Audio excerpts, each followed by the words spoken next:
റൈറ്റൽ presents Flyworld overseas education മിന്നും താരം.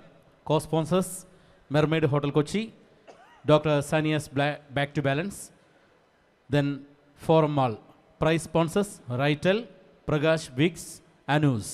അപ്പോൾ നമുക്ക് അടുത്ത കോമ്പറ്റീഷൻസിലേക്ക് കടക്കുന്നതിന് മുമ്പായിട്ട് അതിന് മുമ്പായിട്ട് ഞാൻ പറയാൻ പോയിരുന്നു. അതാരെയും അത് മുമ്പായിട്ട് നമ്മുടെ പാലാ റെജി ഇവിടെ വന്നിട്ടുണ്ട്. അവിടെ റെജി ഇവിടെ ഇരുന്ന് തന്നെ അവിടെ പോയി അതിനിടക്ക്. അതാണ് ഈ പാലാ റെജിയുടെ ഒരു കുഴപ്പം. എപ്പോഴും കറങ്ങിക്കൊണ്ടിരിക്കും.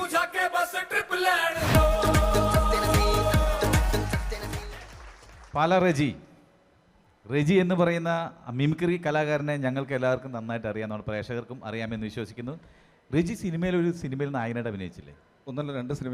അത് ആദ്യം ചെയ്ത പടം അതാ? അതൊരു മറാഠിയിലാണ്. അത് കഴിഞ്ഞ് മണിച്ചേട്ടനോടൊപ്പം 2007 ഒരു സിനിമയിൽ അഭിനയിച്ചിരുന്നു. അതേതാ? അത് സ്നേക്ക് ആൻഡ് ലാഡർ എന്ന് പറഞ്ഞ പടം. Snake and ladder. പിന്നെ അത് കഴിഞ്ഞ് 3-5 പടങ്ങൾ വേറെയും വന്നു കേട്ടോ. ഒരു ഡയറക്ഷൻ ചെയ്തില്ലേ? ഒരു ഷോർട്ട് മൂവിയാണോ? അതെ, നസീർഖാനെ വെച്ചിട്ട് മാർഗവതി എന്ന് പറഞ്ഞ ചിത്രം. അതിന് ഈ പ്രാവശ്യം ഫെഫ്കയുടെ ഒരു ഏറ്റവും മികച്ച ചിത്രത്തിനുള്ള ഒരു പുരസ്കാരം ലഭിക്കും. അടിപൊളി. അപ്പോൾ വലിയ ഡയറക്ടറുമാണ്, നല്ല ആക്ടറാണ്, നല്ല മിമിക്രിക്കാരൻ, ഒന്നാം തരം മിമിക്രിക്കാരനാണ്. സ്റ്റേജ് നന്നായി കൈകാര്യം ചെയ്യുന്ന നല്ലൊരു കോമ്പയറും കൂടിയാണ്.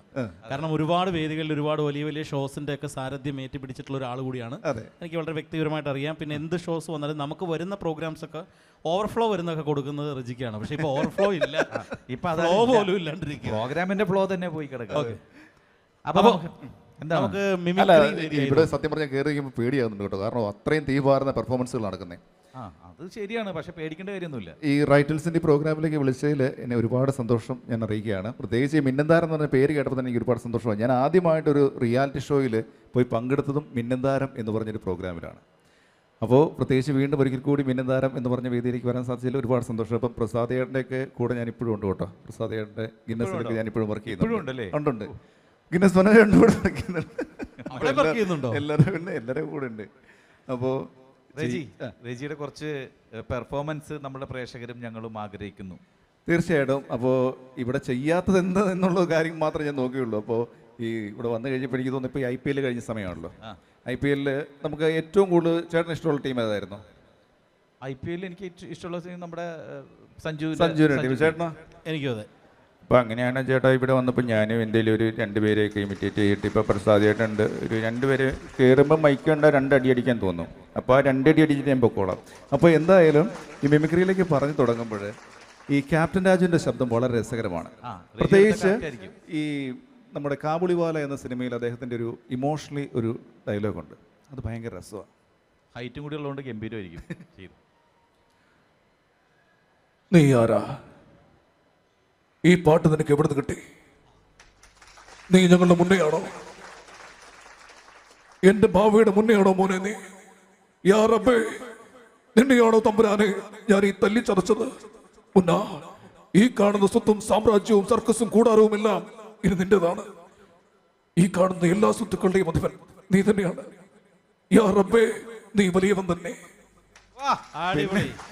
പിന്നെ എന്തായാലും സാധാരണ എപ്പോഴും ഇത് ചെയ്യാറുള്ളത് നമ്മുടെ പ്രിയപ്പെട്ട പിഷാരടി വന്നിച്ച് പോയല്ലോ. അപ്പൊ പിഷാരടി പിഷാരടിയുടെ കാര്യം പറയാം. എന്തായാലും ഒരുപാട് സന്തോഷമുണ്ട്. ഈ റൈറ്റലിന്റെ വേദിയിൽ നിൽക്കുമ്പോഴേ എനിക്ക് എൻ്റെ കുടുംബത്തിൽ നിൽക്കുന്നൊരു അതേ ഒരു ഫീലാണ്. എന്തായാലും ഒരുപാട് സന്തോഷം. ഇനിയും ഒരുപാട് പ്രതിഭകൾ വന്ന് ഈ വേദിയിൽ പെർഫോം ചെയ്ത് അവരുടെ കയ്യടികളൊക്കെ കിട്ടുന്ന കൂട്ടത്തിൽ എനിക്ക് ഒരു ചെറിയ കയ്യടി തന്നാൽ ഞാനും ഈ വേദിയിൽ നിന്ന് വിട്ടു പൊക്കോളാം. ഒരുപാട് സന്തോഷം.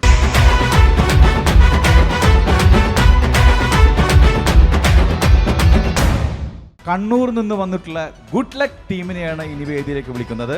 Good luck, welcome. വെൽക്കം. എടാ പ്രശാന്തേ, എടാ ഒരു 3 ഫ്ലെക്സ് എങ്കിലും വെക്കണം. ഒന്ന് BOC, ഒന്ന് POL, പിന്നെ കീച്ചേരിപ്പടി. എടാ എന്നാന്നോ, എടാ ഇവിടെ നമ്മുടെ മിന്നന്താരം എന്നൊരു പരിപാടിയില്ലേ, അതിൽ ചാൻസ് കിട്ടി. എടാ സെലക്ട് ആയെന്നല്ല, ഫ്ലെക്സ് വെച്ചോ, അതിൻ്റെ പേരിൽ ഇനി ഫെയിം ആവുമല്ലോ. എടാ പിന്നെ നമ്മൾ ഈ മമ്മൂക്കയുടെ ഫിഗർ ചെയ്യുന്ന ഒരാളല്ലേ, നമ്മുടെ സിബി കോട്ടയം കുഞ്ചൻ, അവരൊന്ന് പറഞ്ഞു വിട്ടേ കേട്ടാ. ശരി. പ്രിയമുള്ളവരെ, ഞങ്ങളിവിടെ അവതരിപ്പിക്കുന്നത് ഇത്ര നേരം അവതരിപ്പിച്ച പോലെയല്ല, ഫിഗറാണ്. ഫിഗർ വിത്ത് സൗണ്ട്.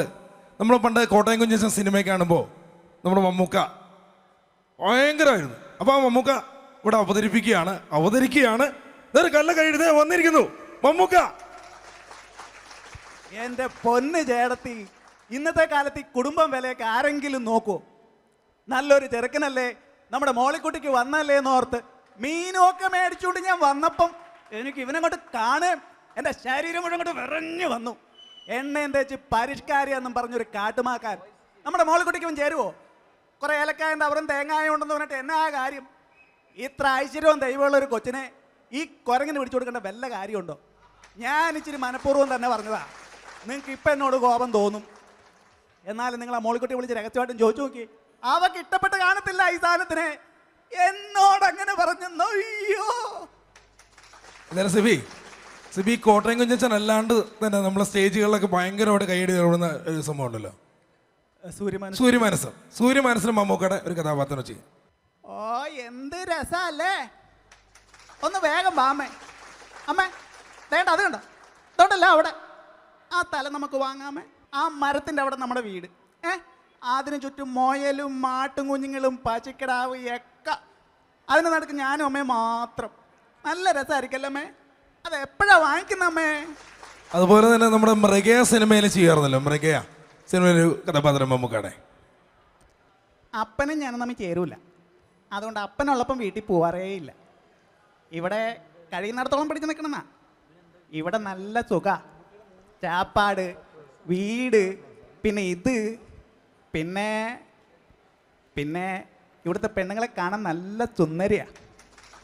എന്തായാലും സിബി മലയാള സിനിമയിൽ തന്നെ ഒരുപാട് കയ്യടി നേടി ഒരുപാട് വേഷങ്ങൾ ചെയ്ത് രാജസ്ഥാൻ സാറിൻ്റെ പടത്തിലൂടെ എത്തിയ നമ്മുടെ ജനാർദ്ദൻ ചേട്ടനെ ഈ നിമിഷം ഓർക്കുവാണ്. മാനാർമത്തായി സ്പീക്കിംഗ് എന്ന സിനിമയിൽ അദ്ദേഹത്തിൻ്റെ ഒരു കോമഡി കഥാപാത്രം. ഇത് ഞാൻ എന്ത് വേണമെങ്കിലും വിളിക്കാം. അപ്പൊ പൊന്നപ്പനല്ല തങ്കപ്പൻ അടിച്ചൊടുക്കണാവന്റെ കാലേ. സത്യാമേ ആരാ വന്നിരി കണ്ടു? പൊന്നപ്പൻ അല്ല തങ്കപ്പൻ. നീ പൊന്നപ്പനല്ല തങ്കപ്പൻ അടിച്ചൊടുക്കണാവന്റെ കാലേ. അയ്യോ എന്റെ കാലല്ല, അവന്റെ കാല് തള്ളി ഒടുക്കി. സത്യാമേ. ഇനി സിബി ഏതാ ചെയ്യുന്നത്? ചാക്കോച്ചൻ്റെ. കാരണം ഒരു ചാക്കോച്ചൻ്റെ ലുക്കൊക്കെ ഉണ്ട് സിബിക്ക്, എന്നാലും കുഞ്ചാക്കോവിൻ്റെ. അപ്പോൾ എത്ര വോയിസ് ആണ് ചെയ്യുന്നത്? ഒരു പഴയ സിനിമയിലെ ഒരു വോയിസ്. ഏത് പടത്തിലെ? കസ്തൂരിമാനൻ. ഓ, കസ്തൂരിമാനൻ സിനിമയിലെ ചാക്കോച്ചൻ. കുട്ടിയാണ് എൻ്റെ ഫീസ് അടച്ചേ. ചോദിച്ചു കേട്ടില്ലേ? എൻ്റെ ഫീസ് അടയ്ക്കാൻ കുട്ടിയാരാ? അടയ്ക്കാൻ പറ്റിയില്ലെങ്കിൽ എന്താ? ഞാൻ പരീക്ഷ എഴുതില്ല, അത്രയല്ലേ ഉള്ളൂ. പക്ഷെ അതിനാരുടെ ഔദാര്യം എനിക്ക് ആവശ്യമില്ല. ഇത് ആകാശ്, ഞാൻ പല പ്രശ്നങ്ങളുള്ളവനാ. പക്ഷെ മേലാജീവക സെൻറ്റിമെൻറ്റ്സ് എന്നോട് വേണ്ട. വേറെ ചെയ്യുമോ കുഞ്ചാക്കോൻ്റെ ലൈവ് എന്തോ? പണ്ട് സിനിമ മോശമായിട്ടിരുന്ന സമയത്ത് അപ്പനൊരു ബിസിനസ്സൊക്കെ തുടങ്ങാനായിട്ട് ആലോചിച്ചു. പ്രത്യേകിച്ച് അല്ല ഫിനാൻസിൻ്റെ പരിപാടികളൊക്കെ. ഒരാവശ്യമില്ലാത്ത കാര്യമാണ്. തപ്പൻ്റെ ഒരു സുഹൃത്തിനെ സഹായിക്കാൻ വേണ്ടിയിട്ട് അമ്മയുടെ സ്വർണം പണം വെച്ചിട്ട് കാശ് കൊടുത്തു, ഹെൽപ്പ് ചെയ്യാൻ വേണ്ടിയിട്ട്. എന്നിട്ട് അത് പ്രശ്നമായിട്ട് ആ സ്വർണവും കാര്യങ്ങളൊക്കെ നഷ്ടപ്പെട്ടു പോയ സാഹചര്യമുണ്ട്. പക്ഷെ എന്നിരുന്നാലും അവൻ്റെ ആ സുഹൃത്തിനെ ബുദ്ധിമുട്ടിക്കാനോ വഴക്കിടാനോ ഒന്നും പോയിട്ടില്ല. എന്തായാലും നമുക്ക് മറക്കാൻ പറ്റാത്ത ഒരു താരമുണ്ട്, മാമുക്കോയേക്ക. അദ്ദേഹത്തിൻ്റെ റാഞ്ചി റാവ് സ്പീക്കിംഗ് എന്ന സിനിമയിൽ ഒരു ചെറിയ രംഗം ഇവിടെ നിന്ന് ഓർമ്മപ്പെടുത്തുകയാണ്. വാലിസ്ന അല്ല ഇഞ്ചോനെ എനിക്കുള്ള പൈസ അവൾക്ക് കെട്ടി തൂങ്ങിച്ചാവെന്ന് പറഞ്ഞ ആ വേളാണ്. നിനക്കറിയാലോ, ഓൻ്റെ മോടി പെങ്ങളല്ലേ മോനെ. മത്തായിച്ച ഒന്ന് പറഞ്ഞു കൊടുക്ക് പൈസ തരാൻ. അടുത്ത ദിവസം വരുമ്പോൾ ഞാൻ കുറച്ച് ആളുകൾ കൂട്ടി വരും. അത് നിന്നെ തല്ലാനോ കൊല്ലാനൊന്നുമല്ല, എൻ്റെ മയ്യത്ത് ഇവിടുന്ന് കൊണ്ടുപോകാൻ വേണ്ടി വരണേ. മത്തായിച്ച എൻ്റെ പൊന്നു മോനെ. വാലിസ്ന അല്ല മോനെ.